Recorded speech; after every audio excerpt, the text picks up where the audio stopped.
All right. So, like I said, today we're going to be talking about Adrienne Rich and Unbalanced. The order that we're going to go in after you guys have finished writing down the pre-lesson, I want to talk through a second presentation that you will be doing. So not the diagnostic speech, that's going to be coming up this week, but we're going to be talking about the presentations for Nudge and Switch, and I'll be circulating a handout to sign up for those presentations as well. The next thing that we're going to do, I'm going to talk about Adrienne Rich's piece. I want to talk about it fairly briefly, and I want to use it as a connecting piece as well to what we talked about the last time about Monroe's motivated sequence and the importance of structure. One of the things that came out of that piece, I think, is that the piece is highly structured, but it hides the way that it structures itself. So I want to take you through how that piece organizes its argument. Then I want to take you through the main lecture, which is basically why bother with ethics at all. And then I'll take you through the synopsis of the Unbalanced reading, along with a template for the reading presentations that I'm about to cover. That should look, well, what I've put together for Unbalanced should look a lot like what I want you to do for the presentations that you do in class. So that's going to be the connection between the handout, or at least the second handout that I give you today, and the Unbalanced readings that and the presentations that you're going to be doing for Nudge and Switch. This week and next week, what's going to be happening is that today we're going to talk about speech ethics. Then on Thursday, everyone is going to deliver their diagnostic speech. Next week, we're going to start Nudge and Switch. There will be presentations on both of those days, so that's why we're signing up for presentations today. The last thing that I want to remind you about with respect to the diagnostic speech this Thursday, I'd like you to bring in your outlines, as well as a rubric and a bibliography. So when I say outlines, I mean at least 2 copies of your outline, one for you to present from, and the other one to turn into me as you're delivering. If you don't do that, it's not going to be a big problem, but it will make it more difficult if I lose my place in the middle of your speech and need to find my place again. Because part of the thing is everyone else in the classroom is listening actively to the speech. I'm also writing notes now. So that's the function of having 2 outlines turned in. The rubric can also be found online. You'll turn that in along with the bibliography and my version of the outline when you get up to deliver your speech next time. Like I said, for that speech, you'll also have a timer. I'll set this up so that you'll be able to see it from the front of the classroom, and you'll be delivering the speech knowing exactly where in the speech that you are. There's a 30-second grace period over the 3 minutes, the 2 to 3 minute period that I assigned for it. Did you say we had to turn in a rubric printed out with our thing? Yes, yes, Okay. please. All right. Individual and group presentations for Nudge and Switch. How many of you at this point have acquired Nudge? Okay, if you haven't, please plan on doing so. So, the presentations. Can you all read them from those corners of the class? All right. Beginning on January 26th, students will have individual and group presentations to deliver concomitant with our two first major readings. Nudge by Richard Thaler and Cass Sunstein, as well as Switch by Dan and Chip Heath. You may sign up for these presentations at any point from this class onward. Please approach me after class with your chapter preferences. And just to know what the sign-up sheet itself looks like, in hard copy, this is it. And all I'm asking for from you on this sign-up sheet is your name and your email address. Originally, when I planned this class, I thought it was going to have only 18 people in it. And as a consequence, I thought that we would be able to have individual presentations for at least the first readings. That's not going to be the case. So sign up for whatever readings that you want, and that's how we'll form the groups for this particular presentation. Some of you are going to end up delivering your presentations by yourselves, and that's all right as well. Yeah. Do you know how many pages Nudge is? I think I found a really great PDF of it online. Oh. Well, for purposes of, just making sure that it's like a safe copy and that sort of thing, if there happen to be people who need to access a clean PDF copy of it, then maybe they can get in contact with you directly, if it's all right You can just Google Nudge Book You can just- PDF. okay. 3 words, and you'll find it. Google Nudge Book How PDF. many weeks then was it? Let's see. It's something, it's the first one, Georgetown University. Really? Yeah. If it is the correct copy, if it is the, Usually it's just. It looks right. Not too much PowerPoint. Real book is 305 pages. yeah. All right, let's see. So, as far as this, Copy is 292. Yeah, I'm at 292 as well. I forget which edition of it that I have. I don't think that there are too many new editions of it, so my sense is that the copies will be fairly similar. Just make sure that when you sign up for a presentation, that the chapter that you signed up for appears in the copy that you have. Okay. So you kind of see the basic guidelines for the presentations themselves. So there are going to be 3 nudge presentations, or 3 days for nudge presentations and 3 days for switch presentations. And each day will cover about a third of each one of those books. The presentations themselves should be about 4 to 5 minutes, though, and then they're valued differently. The presentations go up in point value as the semester continues. So the first presentation that you deliver is going to be worth 25 points. The second one is going to be 50 points, and the final one later on in the semester is going to be 75 points. So what is due? For each presentation, you must make a handout to deliver to the class. The handout should not be a presentation manuscript, but an easy reference point for the major highlights of your section. In other words, do not read from your manuscript for your presentation. The handout and your presentation must guide us through the following. So you'll provide a list, or at least an outline format of these different points, a synopsis or summary of the chapter or section, key terms and definitions from the chapter, recurring themes or terms, 1 or 2 important examples, 1 or 2 discussion prompts, and you should also provide 1 or 2 multiple choice questions. This last part is very important. When I create the quiz 2 for nudge and switch, the majority of those questions are going to be drawn from the student presentations. So here you guys are actually writing the quiz, and then we'll have a chance to modify the questions for the exam later. So know that you should do a careful job writing the questions. For the presentation handout that I put together today for Unbalanced, there is 1 multiple choice question and 2 true-false questions. That would also be sufficient.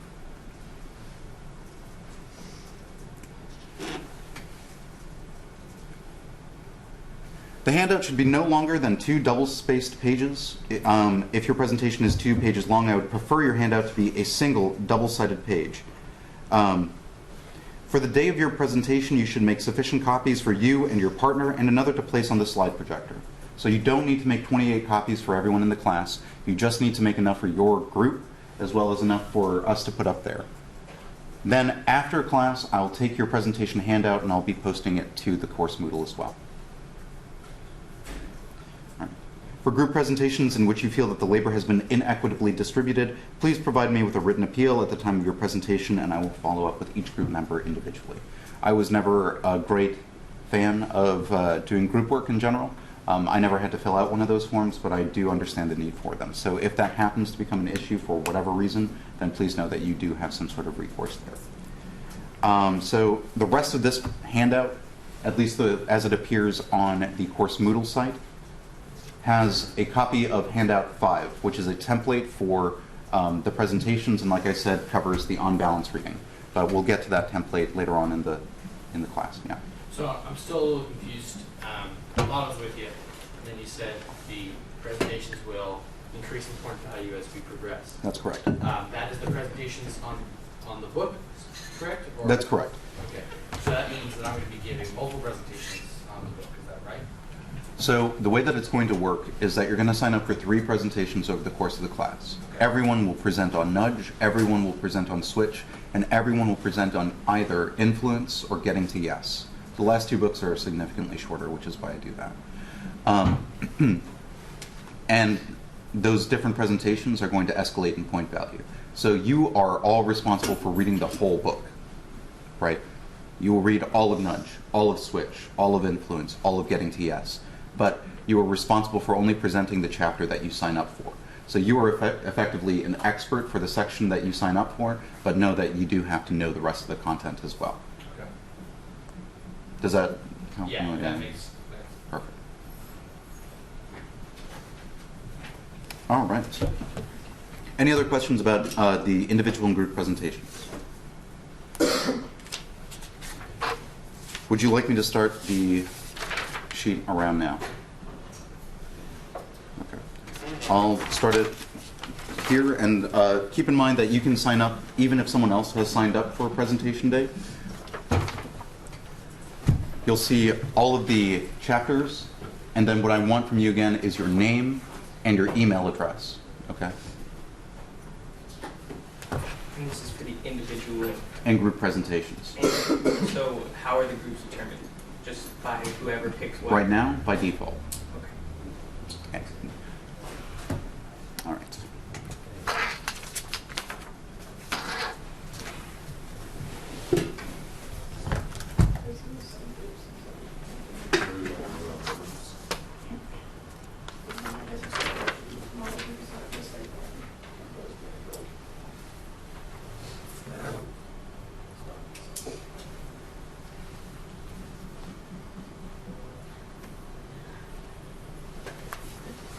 A little embarrassed for having misspelled Adrienne Rich's name, but it's corrected on the handouts that I put up on the website.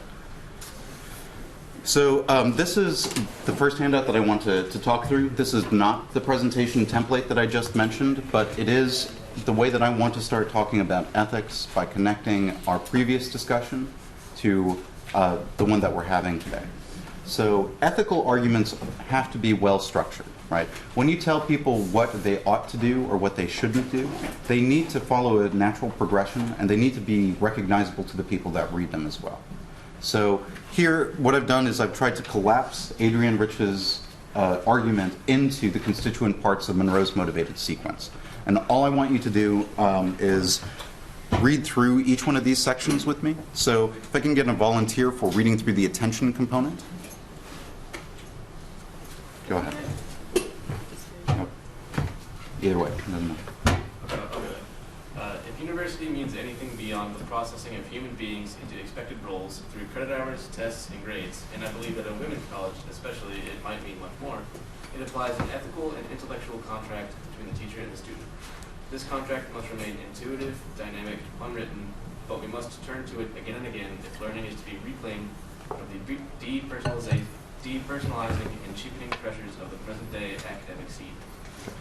I put this as the attention device from the Monroe's motivated sequence because it's both the thing that tries to get our attention at the very beginning of the document as well as the statement that makes the thesis pretty explicit, right? The most important part of Rich's argument is what she wants you to do with the information that she's providing you with. And there she's providing the intellectual as well as this ethical contract. The two are very different, but those are the proposed courses of action. If she is Billy Mays at this point, right, the product that she's selling is intellectual and ethical engagement in the university. Her question is, how do you claim an education and why would you want to? And here, the answer has to do with this ethical and intellectual contract. Because when you come to college, there is an expectation that there is a relationship between you and the professor that you should expect within every class that you have. But that depends both on actions on your part as well as actions on the professor's part. Okay, can I get someone to read Need? One of the devastating weaknesses of university learning, of the stored knowledge and opinion that has been handed down through academic training, has been its almost total erasure of women's experience and thought from the curriculum. Okay, so Need, fairly straightforward. It's the problem that we're confronted with right now. Where is the vacancy in our experience? What's the thing that we're lacking or missing? What's the thing that we need to make up for? What's the problem that we confront? What's bothering us right now? And how do we diagnose that? All right, satisfaction? No? Less than a decade ago, with the birth of a feminist movement in this country, women students and teachers in a number of universities began to demand and set up women's studies courses to claim a women-directed education. And despite backlash and budget cuts, women's studies are still growing. Okay. So one of the ways that she's trying to satisfy this need or to supplement this vacancy is by saying that women's studies departments do this job specifically. something that's important to keep into consideration is the fact that this speech is also being delivered at a women's college, too. So when you're talking about what it is that, or how it is that you're supposed to be motivating people, it's also important to realize that Adrienne Rich knows very well who her audience is and what it is that is in their particular wheelhouse.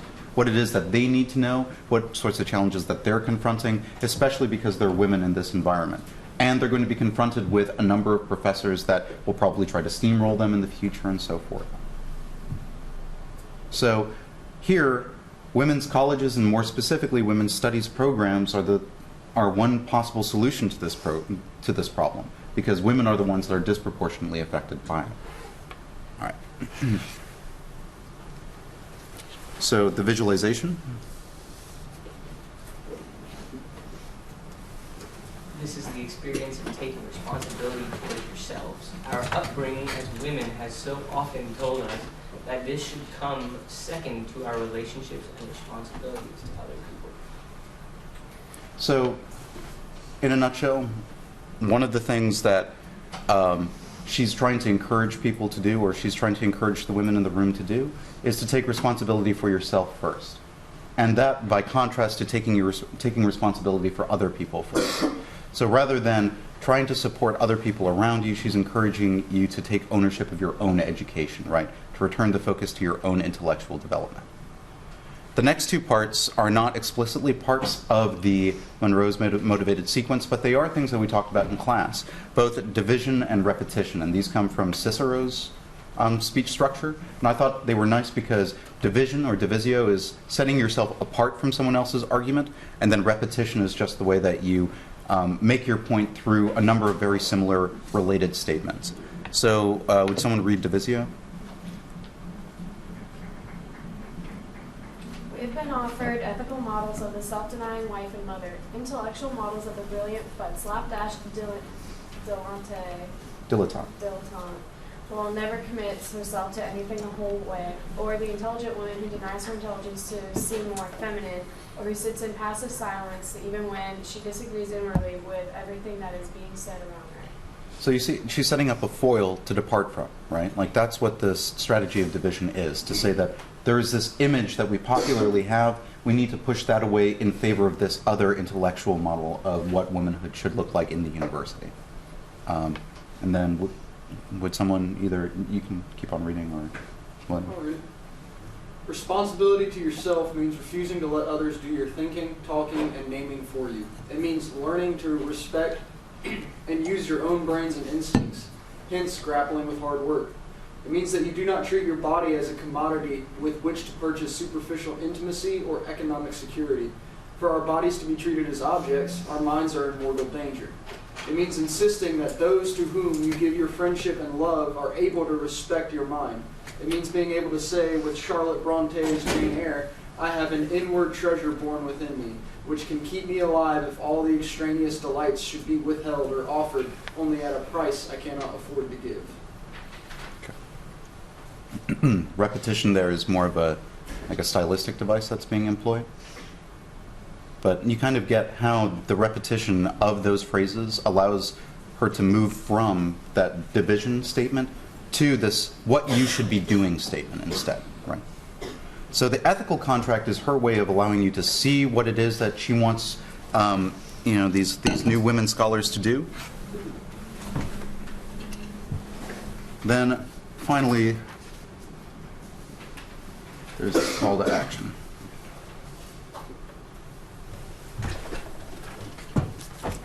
Another volunteer? I believe that in a women's college, you have the right to expect your faculty to take you seriously. Many teachers, both men and women trained in the male-centered tradition, are still handing the ideas and text of that tradition on to students without teaching them to criticize its anti-woman attitudes, its omission of women as part of the species. Too often, all of us fail to teach the most important thing, which is that clear thinking, active discussion, and excellent writing are all necessary for intellectual freedom, and that these require hard work. I have said that the contract on the student's part involves that you demand to be taken seriously so that you can also grow on to take yourself seriously. This means seeking out criticism, recognizing that the most affirming thing anyone can do for you is demand that you push yourself further, show you the range of what you can do.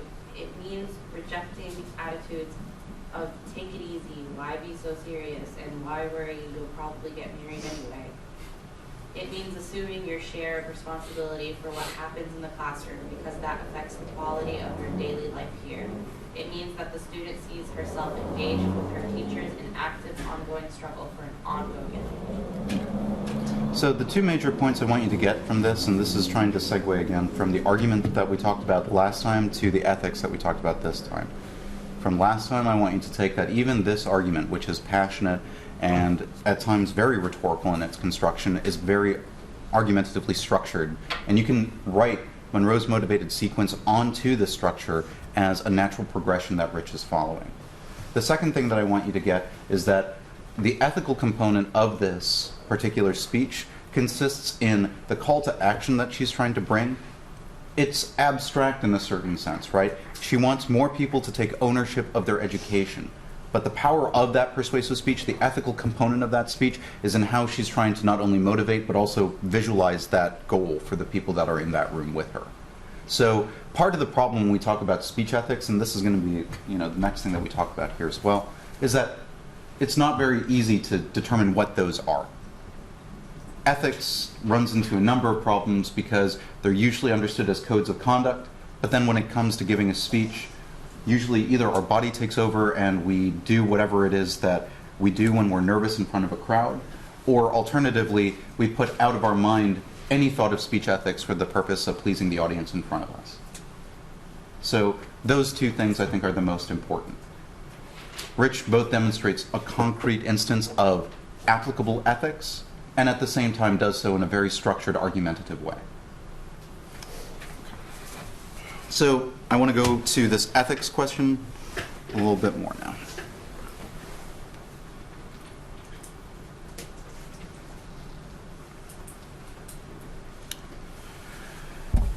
All right, so this is how I want to transition into talking about the unbalanced readings.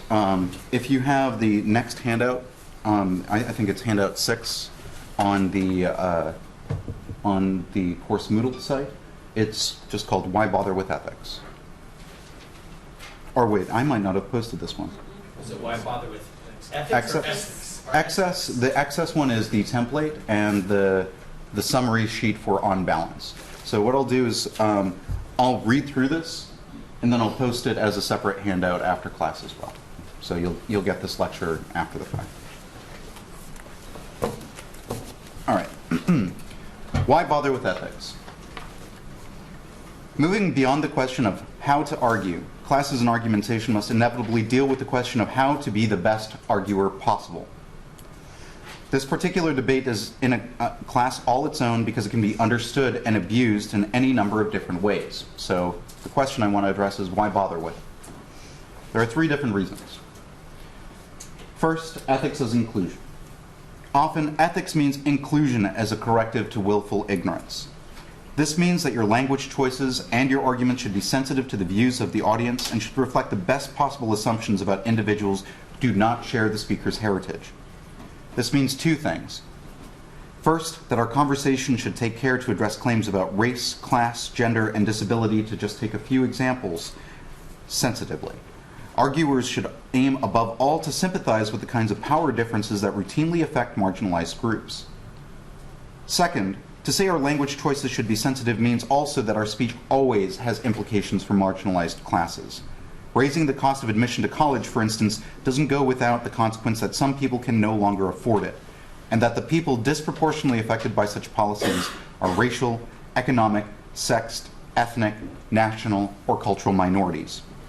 As the ethical argument goes, if we simply forget to include them in our policies and plans, then we willfully leave out our most deserving beneficiaries, the underprivileged persons who need good argument the most.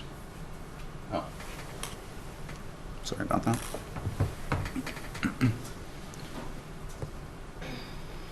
So as an example here, and this is an example that actually my spouse thought up, which was, I think, kind of nice. So some time ago, during the initial Republican debates, or before the debates had even started, there was an app developer who came up with an app that would replace the phrase political correctness with treating people with respect. So it relates back to this, like being sensitive to other groups claim, because in some sense we can pay lip service by saying that other people are being politically correct, or we can even flip the meaning of those words, kind of like what's happening up here, so that political correctness becomes something dangerous or politically, aggressive. But pointing that out doesn't take a whole lot. It just takes changing the language from something like political correctness, which has its own connotations now, to treating people with respect, which should be more or less the most broken down version of that statement.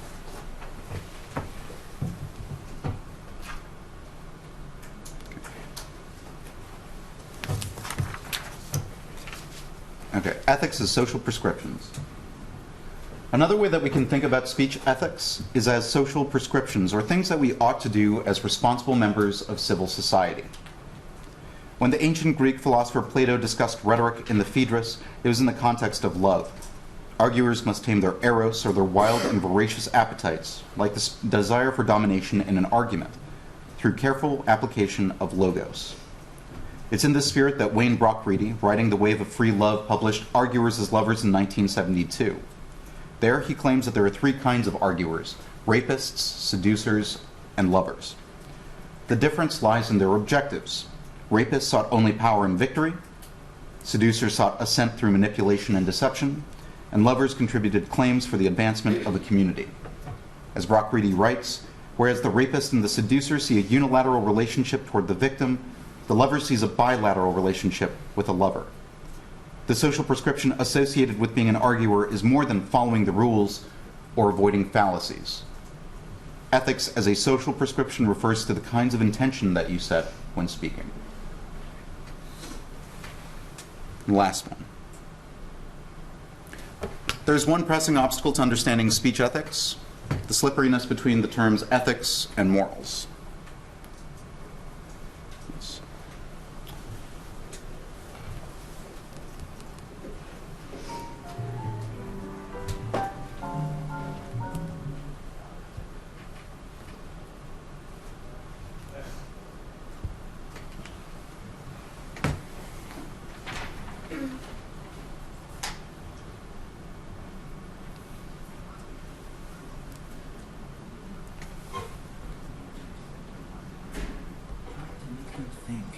Preparing them for the tough moral and ethical decisions that they'd face as adults.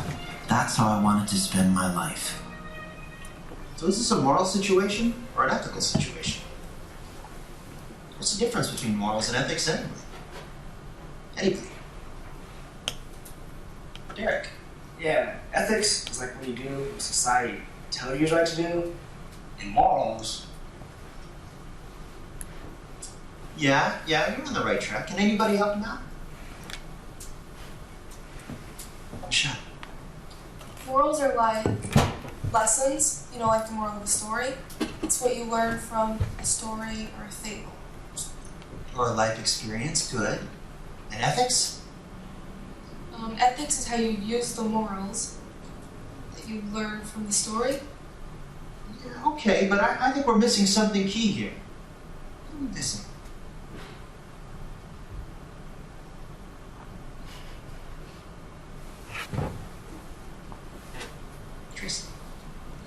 Ethics are rules of conduct.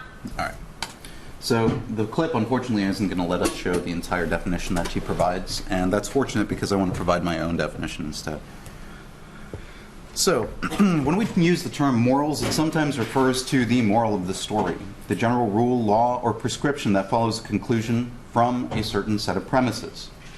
Other times we use morals to describe the hard and fast knowns we are unwilling to compromise on. Children deserve extra protection. Violence is always harmful to someone, etc. In our previous class, we described claims such as these as deductive.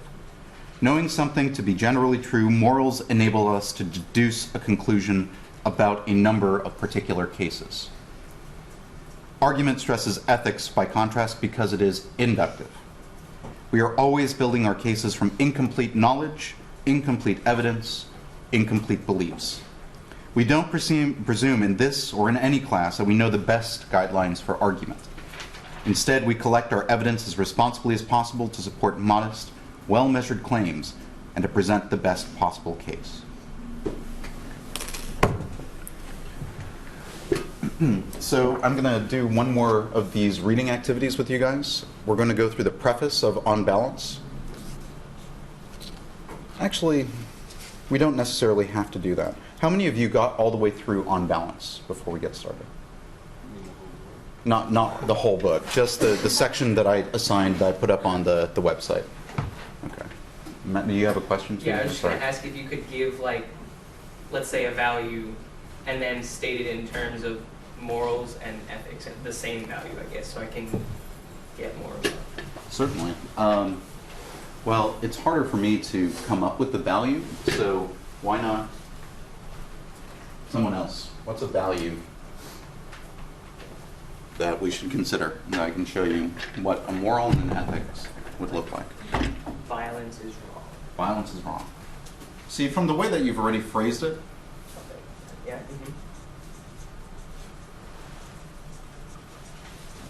you've already put this out as though you've known it to be true, right? So now, deductively, it would be easy enough to look at, for instance, 3 different instances of violence.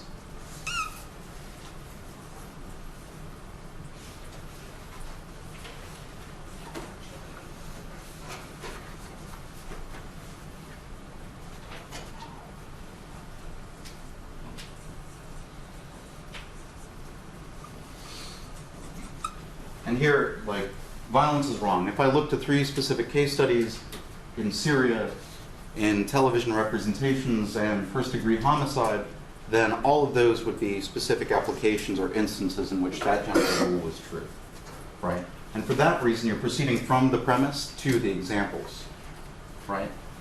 If you said violence is wrong,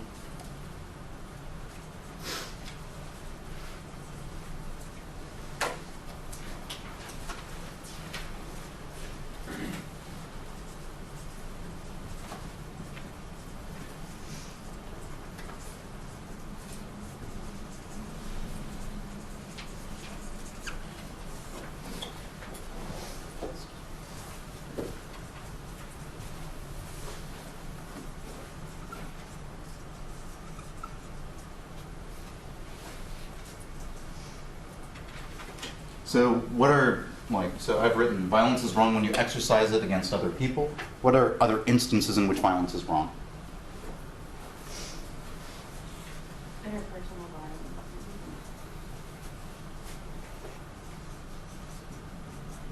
What else? Well, here, I got one more.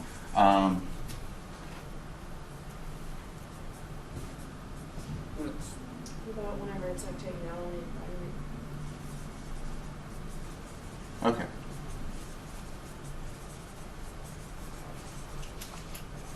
So now I've got 3 separate claims, each of which makes the statement that violence is wrong. From these individual particular claims, we can extrapolate to the more general claim that violence just must be wrong in general, right? So the question is how it is that you're moving to your conclusion. Do you start out with your conclusion in mind? Do you know that the drinking age is too high? Do you know that marijuana should be legalized? Do you know that the streets are poorly paved downtown? Then from there you move to your conclusion. Now you're using a moralistic deductive logic because you started out with the premise that you have in mind. In the argumentation class, though, what I want to stress is more inductive logic, which is you're going to put claims side by side to draw a more general conclusion so that the evidence speaks for your claim, not the other way around. So it's a question of whether you're moving from the claim to the examples, whether you're applying this claim just to a series of cases, or whether you're moving from a series of claims to a more general conclusion. So that would be the difference between the ethical and the moral, at least in this, with this example. Does that make sense all around? So what are the implications of that when it comes to actually delivering an argument, say, for a presentation speech? If the objective is to lay claims and from that draw a more general conclusion. Some of this is difficult to control, right? I have a lot of measures in this class in particular to try and measure what it is that you guys do in terms of arguers, how you write your arguments, how you present them, how you digest arguments once you've read them, and so forth. One of the things that I can't do is take account of your preparation for your speeches, right? Other than by looking at your research and seeing how that research translated into the claims that you're making. When you're thinking inductively, or when you're working inductively with arguments, this means that part of your research project is going to be accumulating your evidence first and then drawing your claims. It would be a different story, and it would be decidedly not ethical, maybe not unethical, but not ethical, for you to know what your claim is in advance and then just go out and seek the evidence that confirms your hypothesis. So that's part of what I'm asking from you. When you are preparing for your speeches, don't argue from premises that you already know to be the case. Argue from evidence, build your case, and then afterward make the general claim because you've found the evidence already, right? So it's about collecting first and then drawing a conclusion, not having your conclusion first and then finding your evidence. So this brings me to a question about the diagnostic speech too. Mm-hmm. Most of the speeches in this class meant to be persuasive? Yes. Yeah. If it were not an argument class, then that wouldn't be the case. But yeah, all of the speeches in this class are directed at some kind of persuasion and making the best possible case for a physician. And one of the most important things about that case is that it has to be contestable, right? And maybe contestable and persuasive are the same thing, but that means that you have to take a position on it. You can't ride on the fence between, for instance, violence is sometimes good and violence is sometimes bad.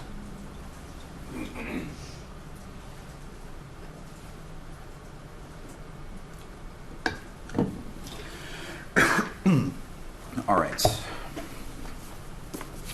I really do want to get to this discussion, but I don't know. So, show of hands again, how many of you got through the 5 chapters in Unbalanced? All right. Then let's go ahead and do this exercise first because I do want everyone to be more or less on the same page. I'll go through the template handout for the presentations that you're going to be delivering starting next Monday.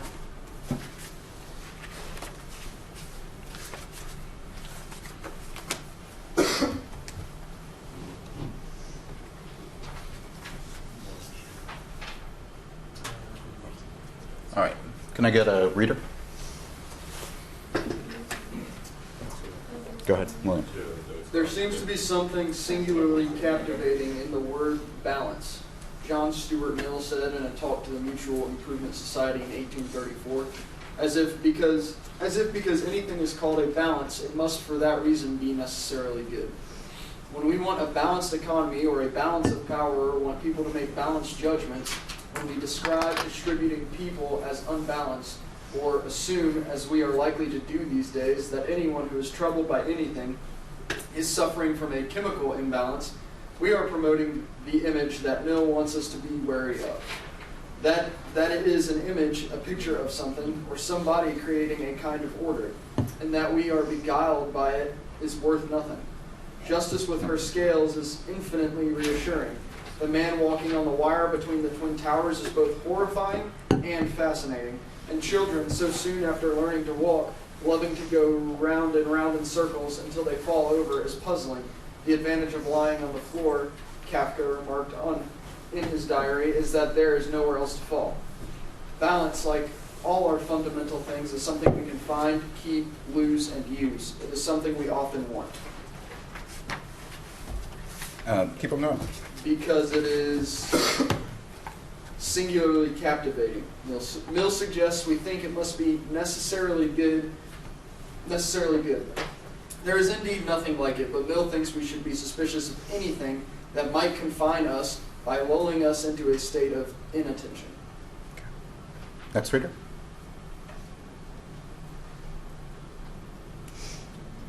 We wouldn't put it quite like that now, but the people we fall in love with we find singularly captivating, as are any of the people or ideas that inspire us, for better or for worse. What is strange about Mill's simple observation is that it is the singularly captivating that tends to make us lose our balance. Mill imitates with his peculiar logic that the idea of balance can unbalance us. And yet, in one traditional version of the moral life, as Mill knows, it is balance that is sought. Indeed, it was part of the Mill's liberalism to believe that we should be able to enter into the mind and circumstance of those with opposing views to our own.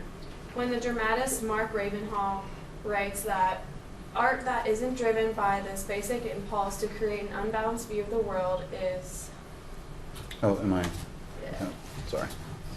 Is probably bad or weak. We are not shocked by this, partly because after Romanticism, we take it for granted that it is the province of art. Elsewhere, it is balance that is required. Art, ideally, is where the unbalanced views should be kept as far away from religion and politics as possible. If we want art to be in isolation toward, if we want art to be in isolation toward it is because we know how contagious these so-called unbalanced views of the world can be. Fascism, racism, and sexism in modern liberal societies are unbalanced views, but liberal democratic values are not. It is of significance that when we talk about many of these things that matter most to us, as the essays in this book on excess, on fundamentalism, and on schooling suggest, we soon lose our so-called balanced views. So we should not, perhaps, underestimate our wish to lose our balance, even though it's often easier to get up than to fall over. Indeed, the sign that something does matter to us is that we lose our steadiness. Before we start talking about psychoanalysts, so the first pages of this book are kind of interesting because he makes an unusual claim that's kind of hard, at least to wrap my head around. So why is the concept of balance unbalanced?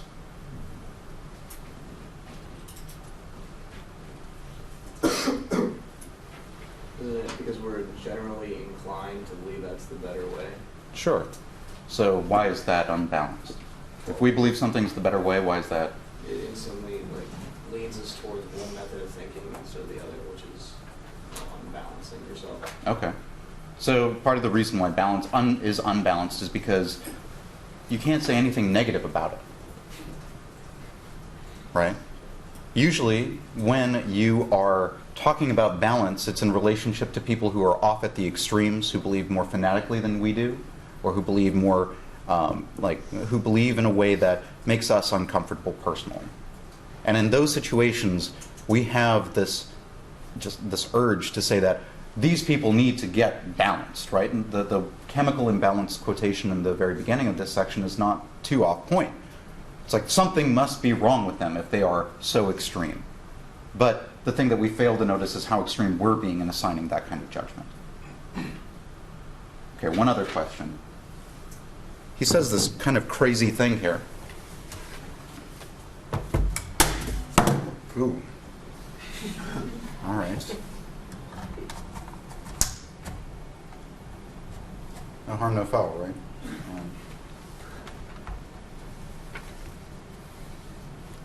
All right. So I'm looking here. Art, ideally, is where the unbalanced views should be kept, as far away from religion and politics as possible. You agree with that? Well, I mean, you're in an argument class, but yeah, go ahead. Well, I don't know. I feel like his statement there, he's saying that art, it kind of sounds like a cop-out. He's saying that art isn't going to offend anybody. So if you want to be unbalanced, do it in some form of art. But a lot of religions and a lot of political views, by their very own definitions, need to be unbalanced. Yeah. Because they need to reject one thing and accept their own way of thinking, and they want other people to do that as well. Mm-hmm. So, I don't know. I wouldn't agree with his statement. So I hear you saying two things. One, that the reason why he would be saying that art is the place where we should put politics and religion or put all of those unfavorable things is because it's a relatively harmless place, right?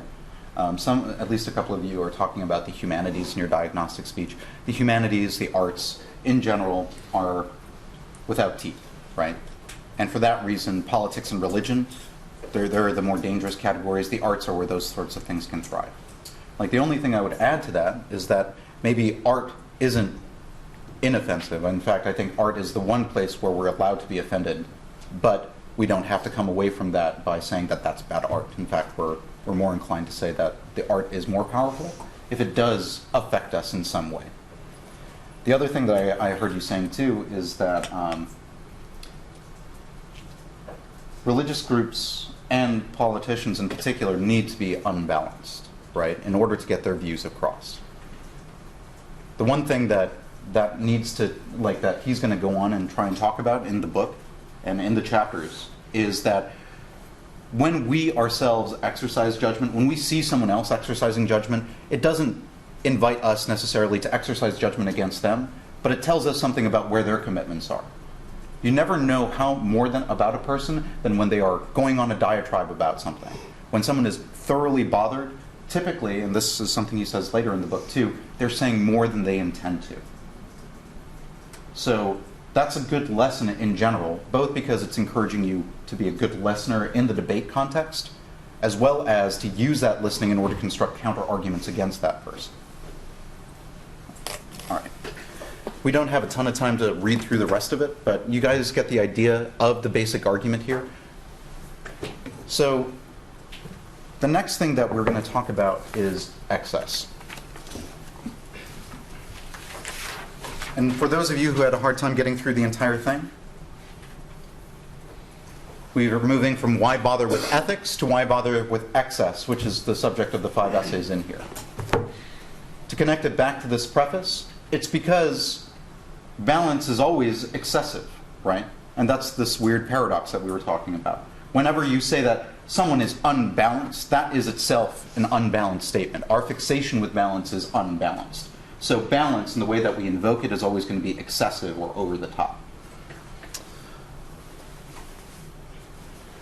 So, like I said, this handout is supposed to function as a template for the presentations on nudge, switch, influence, and getting to yes.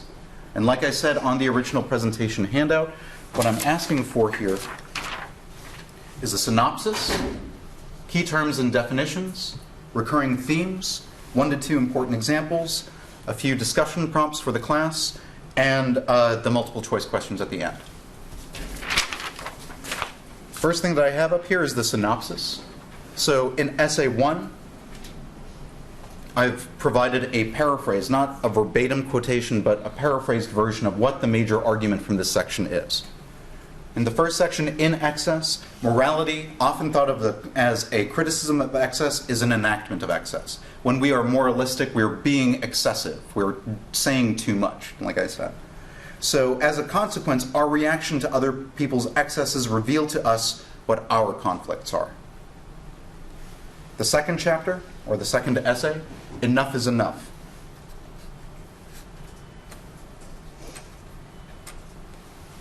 Excesses, like addiction, are signs of self-destructive frustrations or deprivations. The challenge is to identify unsatisfied appetites and what might satisfy them. Essay 3, Sex Mad. Sex is a subject that people naturally obsess over, and to excess. Sexual fantasies always give us what we want in a comforting disguise because what we want is naturally excessive or too much for us. We are therefore haunted by people who are more uninhibited, other people who take more pleasure than us, who seem to be doing better than us, who seem to be enjoying themselves more than us, than ourselves. And in particular, he's drawing attention to how we think of adolescence and how we complain about adolescence. Do you guys remember this example? All right, so when he's talking about the way that adults complain about adolescence, what sorts of things come into mind? Yeah. I wish I could still do that. I wish I could still do that. I wish I could stay out until 2 in the morning and then recover the next day for an 8:30 a.m. class. It's just not going to happen anymore. What else? That they often go from one excess to the other. That they often go from one excess to the other. So they're in this deeply committed relationship followed by this deep pit of despair, right? Like there's this, they feel things so much more than we do, and that becomes something that we envy about them.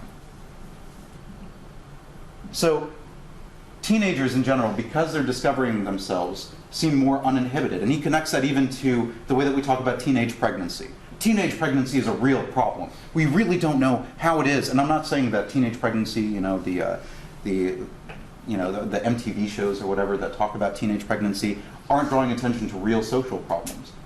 But when people complain about that, they're also saying something about their own nostalgia. If I had been in their position when I was that age, I wouldn't have made those decisions, right? The point isn't that sex is always going to be excessive, because it is, but also that when we complain about sex, we're also revealing something about ourselves and our fantasies. And part of the point of fantasy is to keep something at a distance. By not being able to get what we want, sometimes that's exactly what we need. All right. Essay 4, on being too much for ourselves. And this is the phrase that really confused me at first. But I think that the other ways that Phillips is using it really clarifies this. When we're too much for our parents, what does that mean? They don't want to deal with us anymore. They don't want to deal with us. We're too much. We're excessive. We can't control ourselves to the degree that is appropriate. So our parents lose their temper. They slam their fist on the table. They, send us to bed. They whatever. All of those things end up being the model for how we become too much for ourselves.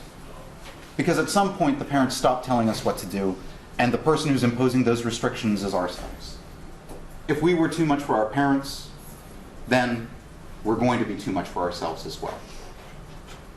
And just in this sort of bizarre connection to the first day of lecture that we had, this is also an argument a fortiori, right? The argument from the stronger. If Billy, who's the most picky eater, eats the mac and cheese, then everyone who's less picky is going to eat the mac and cheese. If we are too much for our parents, then we are naturally going to be too much for ourselves. So, there is no such thing as an overreaction. If it is impossible for us to overreact, we should rethink our reactions in terms of being too much for ourselves. When we are too much for ourselves, it is because there is more to us, we feel more than we can manage, and because we are unable to include so much of what we feel in the picture that we have of ourselves. Then finally, believe it or not, which is about religious fanaticism. Religious devotion consistently offers a quid pro quo in which God demands our excess devotion, and in return, believers are assured that they are not too much for themselves or for God. The fanatic is most productively thought as an extension of this logic. For that person, not knowing why they are too much for themselves or what can make this pain go away is what drives them to the most excessive outbursts of fanaticism. So one theme about excess. And the point is that we need not to exercise our judgment, right? And like that, in this class, you're not going to be just saying, that argument is wrong, and I'm going to defend my argument because I need to win this debate in order to get an A. The purpose is instead to say that when we are acting in that way, when we're acting excessively, that's the best opportunity for self-reflection and also for reflection on what's bothering these other people. Okay. Key terms and definitions. I pointed out a couple of them here. Psychoanalysis, morality, frustration, addiction, desire, which comes up in that sex mad chapter, so that's why it's sexual desire, and the fanatic. In the recurring themes from previous classes, I've taken a single claim from the chapter, and then I've broken it down into claim, warrant, and evidence. So basically, I'm just trying to show the concepts that we talked about in the 3 argument structures on the handout itself. Using specific examples, right? So I define what a claim is, then I provide the example of a claim, I show you what the evidence is, I provide the evidence, and I fill in the blank with the warrant. Then I also have important examples, and these are really in your presentations there in order for you to start up conversation if your questions fail to provoke conversation as well. If there are particularly important examples that illustrate the concepts at work, that would also be useful.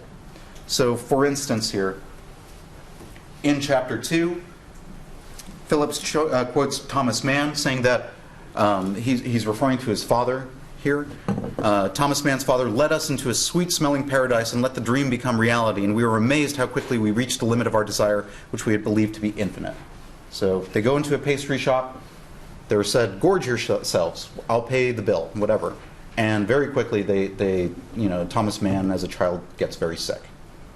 The point of it is that this eating to excess, we typically feel like we can consume more than we actually can. We have an overambitious sense of what our own limits are, right? So acting to excess is something that comes naturally. Reflecting on that excessiveness isn't. We only realize it when our stomach hurts after we've stuffed ourselves.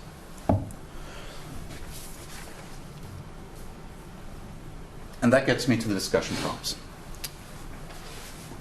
And we have about 10 minutes, and that's fine. We'll go ahead and start talking about it there. Any questions about the excess reading before we go into the discussion prompts? So from an argument perspective, he's saying that when either you are getting over excessive or your opponent is, that's the time where you can like really observe weaknesses and strengths of someone's argument. Is that Sure, right. So I think that he's making specific claims about 5 different domains, right? 5 different areas where excess is present. First is the most general, and that deals with morality. The second has to do with addiction. The third has to do with sex. Oh wait, is that right? I don't think so. I think the third does have to do with sex. Yeah, The third does have to do with sex. Yeah, you had it right. And the fourth has to do with adolescents and teenagers, right? Yeah. And then the last one has to do with religion. Those are all domains where excess is present. So if I were talking in Aristotelian terms, or like bringing back one of the rhetorical terms, those are his topoi. Those are his commonplaces. Those are the things that he's drawing on in order to say that, look, I made this general claim about excess and morality up front, but look, it applies in each one of these individual cases. So for the purposes of arguing, yeah, I think that when someone is being excessively moralistic, when someone uses a religious justification, when someone implicitly or explicitly endorses addiction, for instance, saying that students need to study longer, they should have more access to the study drugs that are available to them, then you can come back with the sort of the excess argument, right? Endorsing addiction only covers up the deeper problem that this person is facing. So those are the kinds of strategies that you can apply in that situation. I think that he gives you a fairly nice stockpile of ethical arguments. Because if someone is being too extreme in their claims, then that's exactly what you would say. Other questions? All right, I'm going to turn off the media site, and then we will go ahead and do our discussion for the last couple of minutes of class.